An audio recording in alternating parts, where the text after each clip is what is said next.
Hey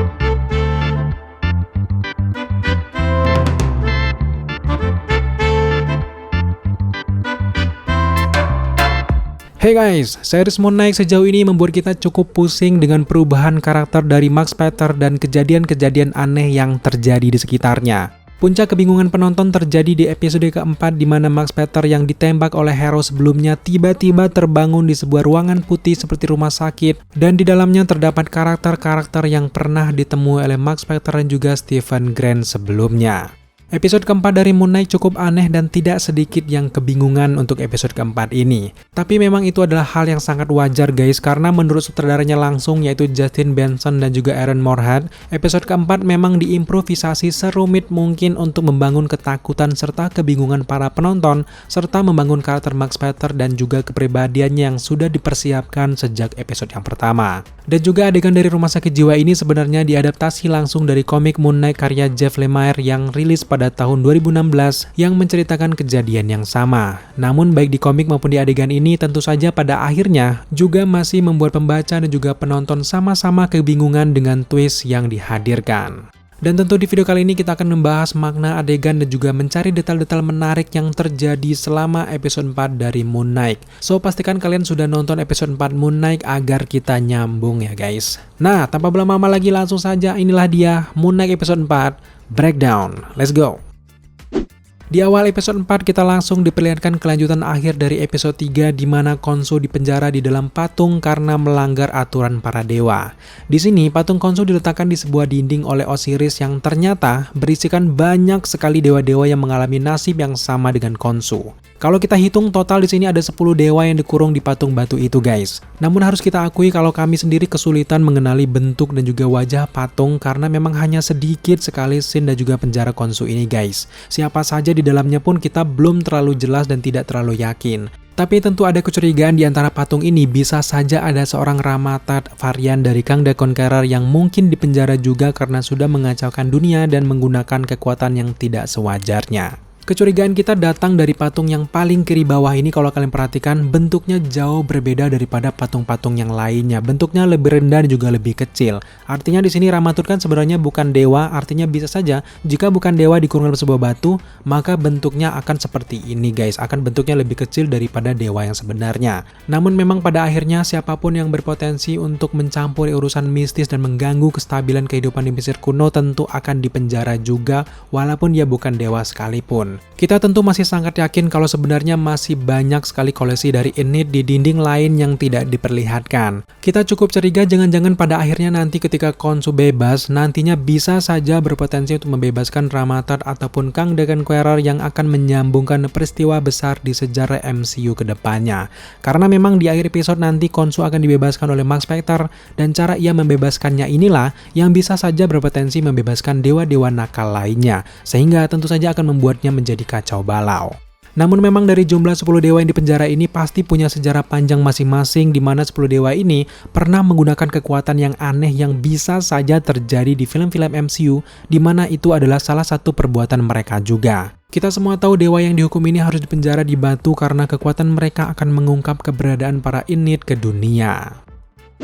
Selanjutnya Stephen Grant dan juga Layla harus bersembunyi dari kejaran pengikut hero dan di sini Stephen Grant masih pingsan akibat energinya yang habis setelah membantu memanipulasi langit sebelumnya. Bahkan di pembukaan scene ini kita sempat melihat ada kumbang yang terlihat berada di antara mereka. Sejauh ini kita jelas masih benar-benar curiga kumbang ataupun Scarab ini nantinya pasti ada hubungannya langsung dengan Layla ataupun dengan Stephen Grant. Seperti teka-teki yang terjadi di series WandaVision, pada akhirnya hal-hal yang sering muncul di setiap episodenya pasti akan dijelaskan nanti di akhir seasonnya. Nah, Scarab ini juga selalu muncul yang menandakan ada hubungan tertentu yang ini bisa saja menjadi kunci utama dalam melawan hero ke depannya. Tapi perlu kalian ketahui ada detail yang sangat menarik yang terjadi di adegan kejar-kejaran mereka dengan pengikut hero ini guys. Setelah Layla berhasil mengalahkan tentara bayaran tersebut, Stephen Grant dan juga Layla melanjutkan perjalanan menggunakan mobil mereka yang kalau kalian jeli, di bagian kacanya ini ada 3 bekas tembakan di mana 3 lubang ini tentu saja menjurus ataupun easter egg untuk 3 kepribadian yang ada di dalam tubuh Max Peter. Jack Lockley sendiri tampaknya masih belum bisa berkomunikasi langsung dengan mereka karena baik Max Peter ataupun Stephen Grant belum pernah muncul di kesadarannya Jack Lockley itu sendiri. Ketika Layla dan juga Stephen Grant berhasil masuk ke gua, di adegan ini Stephen Grant sempat menyebutkan nama dua Firaun penting. Mereka adalah Thutmose II dan juga Nefertiti. Nah, Thutmose II ini adalah Firaun keempat dari dinasti ke-18 Mesir kuno dan masa pemerintahnya juga masih sangat rahasia sejauh ini bahkan di dunia nyata sekalipun. Lalu untuk yang kedua yaitu Nefertiti adalah seorang ratu dari dinasti ke-18 Mesir kuno yang bersama suaminya memimpin Mesir kuno, dan Nefertiti ini sukses memimpin Mesir dan mengalami masa paling jaya selama sejarah Mesir kuno. Di mana di masa Firaun ini terkenal mereka ini menyembah dewa matahari yang bernama Aton. Nah, kalau di kehidupan nyata, baik makam Thutmose II ataupun Nefertiti ternyata memang tidak pernah ditemukan. Hanya mumi dari Thutmose saja yang pernah ditemukan. Dengan disebutkannya nama dua Firaun terkenal tersebut, tentu saja memang series ini mengikuti sejarah asli dari Mesir kuno itu sendiri. Tepat di momen di dalam gua ini, Stephen Grant dan juga Layla mendapatkan ancaman dari pengikut dari Heka yang sangat mengerikan. Nah, buat kalian semua yang belum tahu, makhluk ini sebenarnya adalah pengikut dari Heka, di mana Heka itu adalah dewa penyihir Mesir kuno dan juga disebut sebagai penyihir akhir zaman. Untuk yang kita lihat ini yang berbentuk hitam yang sangat besar ini disebut dengan pendeta Heka ataupun Heka Priest. Pasti kalian benar-benar penasaran kan, mengapa mereka ini masih hidup padahal sudah berlalu berabad-abad yang lalu. Jadi para pendeta Heka ini sebenarnya disihir oleh dewa sihir Heka untuk selalu siaga menjaga makam Firaun. Heka Phrases ini sendiri sengaja dimakamkan di dekat makam Firaun guna untuk melindungi Firaun itu sendiri. Kemungkinan akan ada banyak sekali Heka Phrases lainnya yang belum dijumpai oleh Stephen Grant dan juga Layla. Kemudian di antara percakapan antara Stephen Grant juga Layla ini kembali ternyata menegaskan bagaimana asal muasal Max Peter bisa menjadi seorang Moon Knight hingga kematian ayah dari Layla. Secara keseluruhan sejauh ini kejadiannya mirip dengan yang ada dalam komiknya, tidak ada yang diimprovisasi sejauh ini ya guys ya. Max sendiri adalah bagian dari tentara bayaran yang akan menyerang kelompok ayah Layla. Di momen tersebut, tentara bayaran kawanan Max ini ternyata bertindak terlalu sadis. Ketuanya adalah tentara yang bernama Bushman. Nah, Bushman ini bertindak terlalu jauh, menyiksa dan juga membunuh orang yang sebenarnya tidak melakukan perlawanan. Disinilah hati nurani dari Max Peter tiba-tiba terketuk. Secara spontan ia mencegah aksi dari Bushman dan menjadi tameng untuk ayah Layla yaitu Dr. Peter Alraun. Bushman sendiri kemudian membunuh Max Peter juga bersama Dr. Peter Alraun. Nah, di momen ini Dewa Khonshu akhirnya menghidupkan kembali Max Peter dengan syarat Max Peter akan menjadi avatarnya. Yang menarik juga di series ini kita sempat mendengar kalau Stephen Grant mengatakan kalau Khonshu ini sebenarnya ingin memilih Layla sebagai avatarnya. Namun Max Peter berkorban dan berusaha menjauhkan Layla dari Khonshu. Dan ini bisa saja ceritanya akan diimprovisasi oleh Marvel Studio dan juga tim, dan jelas kita harus menunggu sampai ke episode 6-nya untuk mengetahui bagaimana asal-usul sebenarnya dari Moon Knight, Layla dan juga yang lainnya. Scene kemudian berlanjut membawa Stephen Grant dan juga Layla ke makam Emmett. Di sini akhirnya mereka menemukan makamnya dan Stephen Grant terkejut mengetahui kalau makam Emmett ini sebenarnya berisi tubuh dari Alexander the Great yang telah lama hilang. Nah, kalau dalam komik Marvel, Alexander the Great sendiri mengaku sebagai putra dari Zeus. Nah, berhubung trailer Thor Love and Thunder memperlihatkan Zeus itu sendiri, pertanyaan kita adalah apakah ada hubungannya nanti di series ini dengan Thor Love and Thunder? Ya, meskipun sedikit, namun kita lebih ingin series Moon Knight ini terhubung langsung dengan masa dari Rama-Tut varian dari Kang the Conqueror. So, sekarang mari kita langsung loncat ke adegan Max Peter terbangun di sebuah rumah sakit jiwa setelah ditembak oleh hero sebelumnya. Seperti yang kita sebutkan tadi, momen Max Peter ada di rumah sakit jiwa ini juga ada dalam komik karya Jeff Lemire pada tahun 2016. Di momen ini, Arthur Harrow memanipulasi Mark dan juga memaksanya untuk percaya bahwa sebenarnya dia adalah pasien rumah sakit jiwa dan pengalamannya selama ini hanyalah sebuah imajinasi belaka. Lalu secara cepat kita melihat Max Peter berontak dan pergi, lalu cepat sadar kalau semua itu tidaklah nyata. Selain kebingungan kita mengapa Max Peter terbangun di rumah sakit jiwa, tapi kita dibuat gagal fokus dengan orang-orang yang ada dalam rumah sakit serba putih ini guys. Semua orang di dalamnya ini ornamen-ornamennya adalah hal-hal yang berhubungan dengan Max Peter dan juga Stephen Grant yang bahkan pernah dilihat ataupun ditemuinya. Coba kalian perhatikan satu persatu orang-orang ataupun ornamen yang ada di ruangan ini guys. Yang pertama, pria yang sedang memegang topi ini adalah Crowley, teman Stephen Grant curhat yang berprofesi sebagai manusia emas. Crowley sendiri hadir di episode 1 dan juga 2, dan juga di dalam komiknya, sebenarnya karakter Crowley ini adalah informan langsung untuk Max Peter. Selanjutnya kalau kalian perhatikan lagi, Crowley di sini memegang bola putih bertuliskan B22. Nah ini tentu saja menjurus langsung ke komik Moon Knight bagian 22 pada tahun 1982, di mana di bagian sampul komik tersebut ada Stephen Grant, Mark Spector, dan juga Jack Lockley. Dan tentu ini mengacu langsung ke 3 kepribadian dari Mark Spector dan tampaknya di episode 5 nanti Jack Lockley akan segera debut. Kemudian ada pria yang sedang memainkan Rubik dan ini adalah kegiatan Stephen Grant di awal episode 1 di mana ia memainkan Rubik agar tidak merasa ngantuk dan mencegah sisi lain dari dirinya menguasai tubuhnya. Selanjutnya kita sempat juga melihat petugas rumah sakit dan ini ternyata adalah Bobby, pengikut dari Arthur Harrow, sang detektif yang menangkap Stephen Grant di episode yang kedua. Selanjutnya ada karakter Donna yang ikut menjadi pasien sambil memegangi boneka Scarab yang kita lihat juga di episode pertama di mana Donna juga sering memegang boneka seperti itu.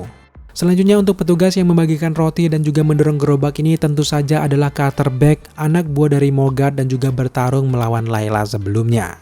Selanjutnya ada detail kecil yang menarik untuk kita bahas di momen ini di mana kalau kalian perhatikan jarum jam yang ada di belakang Donna ini ternyata bentuknya mirip sekali seperti tongkat milik Khonshu.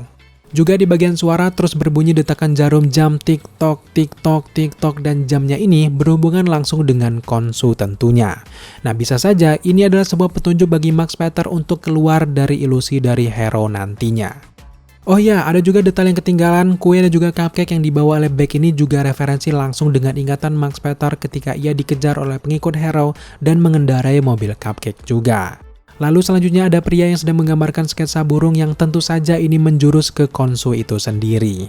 Tidak ketinggalan juga ada Gus si ikan peliharaan Stephen Grant ternyata ikut tampil juga di rumah sakit jiwa ini. Selanjutnya untuk petugas yang membantu Mark kembali ke kursi rodanya ini adalah Billy yang kita lihat di episode 2 sebagai salah satu pengikut Harrow yang menyamar sebagai agents bersama dengan Bobby. Saat Mark Spector bertemu dengan Layla, di sini kita melihat Layla sedang memakan seperti gula yang ia makan juga di awal episode 3 saat ingin membuat paspor ilegalnya. Kemudian untuk detail lainnya adalah ketika Mark Spector jatuh dari kursi rodanya sambil memegangi mainan berbentuk Khonshu, ia terjatuh dengan kakinya yang diikat dan ini tentu saja mengulangi usaha dari Stephen Grant untuk mengikat kakinya saat tidur di awal-awal episode yang pertama. Tidak ketinggalan juga ada ornamen dan juga pernik-pernik kartu pos yang kita juga lihat di kamar Stephen hingga ke museum. Selanjutnya saat Stephen Grant bertemu dengan Dr. Harrow, kita bisa melihat tongkat hingga sepatu Harrow yang selalu ia kenakan yang kita lihat juga di awal episode pertama. Lalu juga untuk lukisan di kantor Harrow adalah lokasi Stephen Grant terbangun saat dikejar oleh anak buah Harrow. Secara keseluruhan memang yang terlihat di dalam rumah sakit jiwa ini yang berhubungan langsung dengan Stephen Grant ataupun Mark Spector. Tentu ini adalah usaha untuk merekayasa ilusi-ilusi yang akhirnya akan memenuhi tujuan dari Arthur Harrow itu sendiri. Selanjutnya di sini kita melihat bagaimana Mark Spector berhasil kabur lalu tiba-tiba ia menemukan sarkofagus yang bergerak sendiri seolah-olah ada orang di dalamnya. Lalu selanjutnya ada orang yang keluar dari sarkofagus tersebut dan akhirnya Mark Spector dan juga Stephen Grant bekerja sama untuk mencoba melarikan diri. Namun yang paling menggoda kita adalah ternyata ada sarkofagus lain yang bergerak dan meminta pertolongan. Dan ya tidak lain dan tidak bukan orang di dalam sarkofagus ini adalah Jack Lockley, si kepribadian dari Mark Spector yang lainnya yang bahkan lebih sadis dari Mark Spector itu sendiri. Jack Lockley sendiri kita yakini sudah banyak membantu pertarungan Mark Spector di beberapa momen. Bahkan kalau kalian ingat di momen episode pertama saat membantai anak buah dari Harrow ini tentu saja kita curigai adalah Jack Lockley itu juga. Jack Lockley sendiri ikut terjebak di kepala Mark Spector dan juga kita yakini di episode 5 nanti Jack berhasil keluar dari sarkofagusnya. Lalu mereka bertiga bertemu dan mencoba kabur bersama. Yang pada akhirnya di episode 5 setelah terbangun mereka bertiga sudah saling mengenal dan akan selalu ada 3 kepribadian yang mengobrol di cermin ke depannya. Dan sekarang di episode 4 berakhir dengan adegan lucu dan membuat kita ikut kaget. Mark Spector juga Stephen Grant terkaget-kaget melihat sosok kuda Nil yang menggunakan pakaian ala-ala Mesir kuno dan bisa bicara "Hai" katanya. Nah, buat kalian semuanya yang belum tahu dengan sosok ini adalah penggambaran untuk Taweret. Taweret sendiri adalah dewa Mesir dengan tubuh kuda Nil yang digambarkan dalam mitologi sebagai dewi kelahiran dan juga kesuburan yang perannya sebagai pelindung ibu dan juga anak. Untuk karakter Taweret ini sebenarnya tidak ada dalam komik Marvel dan ini sepenuhnya adalah baru diperkenalkan lewat MCU saja. Taweret sebagai dewi kelahiran juga kesuburan tampaknya berhubungan dengan beberapa kelahiran dari kepribadian dari Mark Spector. Sejauh ini untuk keadaan dari Taweret sendiri ada dua kemungkinan. Yang pertama, Taweret adalah sosok yang akan menuntun Max Peter sadar dan keluar dari ilusi dari Harrow. Atau untuk kemungkinan yang kedua, Taweret ini juga salah satu bagian dari ilusi yang dibuat oleh Harrow, di mana Stephen Grant sempat menyebutkan soal Taweret di awal episode dan ini bisa saja bentuk imajinasinya yang akhirnya terbangun dalam pikirannya lewat ilusinya Harrow.